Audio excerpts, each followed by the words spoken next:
বিড়াল হচ্ছে সবচেয়ে সুন্দর একটা প্রাণী। বিড়ালটা হচ্ছে আমাদের আবেগের জায়গা, ভালোবাসার জায়গা। নবীজির একটা বিড়াল ছিল, নাম হচ্ছে মোয়েজ্জা। নাম কি? মোয়েজ্জা। একটা হাদিসে এসেছে, অবাক করা হাদিস। দেখেন, নবীজি একবার ঘরে প্রবেশ করলেন, নবীজির জামা রাখা আছে। হাদিসে এসেছে, নবী যখন ঘরে প্রবেশ করলেন, দেখলেন জামার এক সাইডে ছোট্ট একটা বিড়াল আরামে ঘুমাচ্ছে।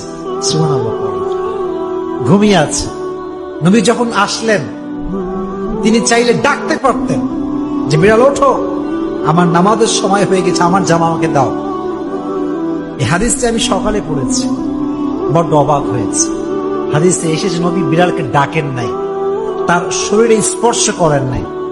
নবীর জামার যে অংশে বিড়ালটা শুয়েছিল, নবী যে ওই অংশটুকু কেটে ফেলেছেন, তবুও বিড়ালকে ডিস্টার্ব করে নাই। সুবহানাল্লাহ।